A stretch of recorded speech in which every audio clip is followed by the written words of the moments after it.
pagi pemirsa, di sini saya Rahmatri Andini dan teman saya Kesa. Pada pagi hari ini, Kamis 23 Februari 2023, kami akan menjelaskan tentang kondisi kesetaraan gender di Indonesia. Berikut adalah video tentang kasus kesetaraan gender di Indonesia. Apa itu kesetaraan gender? Oke, ketika semua bicara soal kesetaraan gender, salah satu yang memang kita lihat adalah challenge ke depannya, bagaimana menghilangkan hierarki, patriarki, dan juga kesenjangan dari gender. Karena data dari Women World Banking tahun 2021 menyebut bahwa hambatan budaya menjadi salah satu yang mendominasi sebagai faktor yang mempengaruhi tingkat partisipasi angkatan kerja bagi perempuan secara signifikan. Apa yang bisa kita lakukan ketika kemudian terbentur dengan budaya dan kodrat? Nggak perlu dikonflikkan antara perempuan itu Apa bekerja solusinya? dengan orang. Apa solusinya ketika kemudian pilihan itu dikedepankan oleh pasangan? Oke, ayo.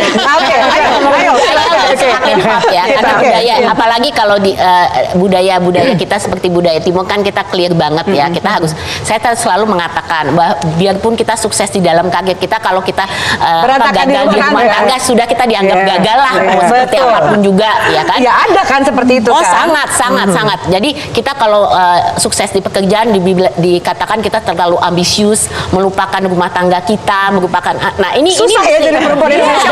Tapi gini Mbak Ovi ya, saya melihat kita itu di Indonesia, kita harus bersyukur loh. Kita berbicara tentang hal seperti ini. Kita melihat sebenarnya di Indonesia tuh sangat terbuka, mendorong perempuan untuk maju. Jadi mental block itu yang harus kita singkirkan sendiri.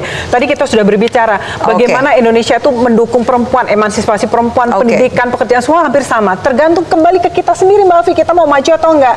Bahkan dengan masalah budaya, culture, suami, keluarga, kita bisa manage kok, gitu ya. Bu Kiki, tapi kalau kita berbicara mengenai kesetaraan gender, memang terlihat terbuka sekali kan di kota-kota besar seperti Jakarta. Tapi kalau kita berbicara mengenai second city, third city atau yang lain, itu ceritanya udah berbeda. Berbeda seperti apa kita bandingkan dengan negara lain yang jauh lebih terbelakang daripada kita dalam hal seperti ini. Saya waktu saya sekolah di US ya, saya sharing ini sesuatu yang sangat merubah hidup saya.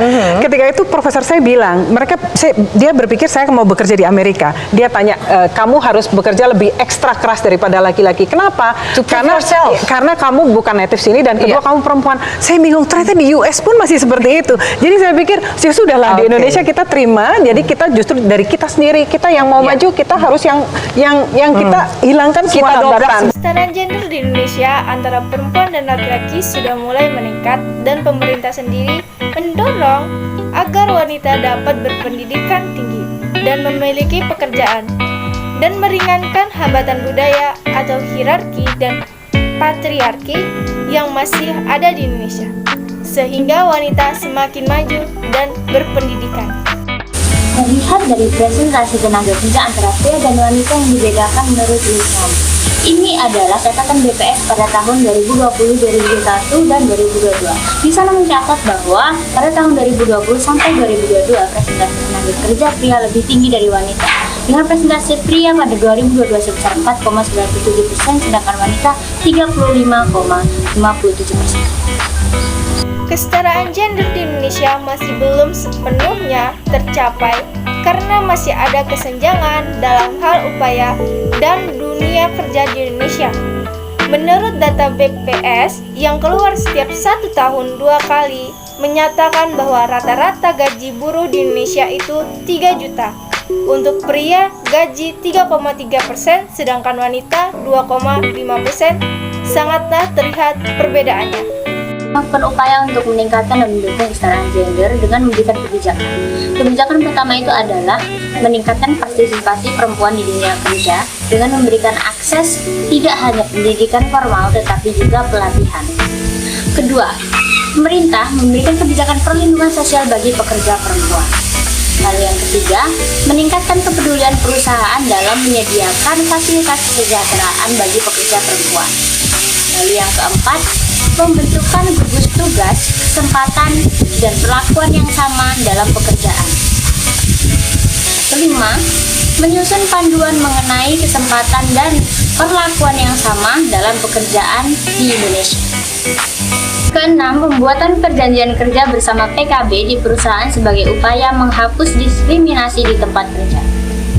Angka rata-rata upaya per jam terlihat dari upaya rata-rata per jam pekerjaan secara umum dibedakan menurut jenis kelamin.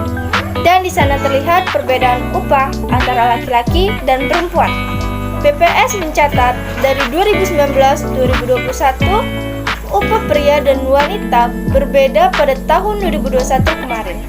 Upaya pekerjaan laki-laki sebesar 18.210, sedangkan wanita sebesar 17.848. Karena support dari pria, it seems like kita itu nggak mampu, kita nggak berdaya. Saya pingin mental blocker itu dihilangkan. Yes.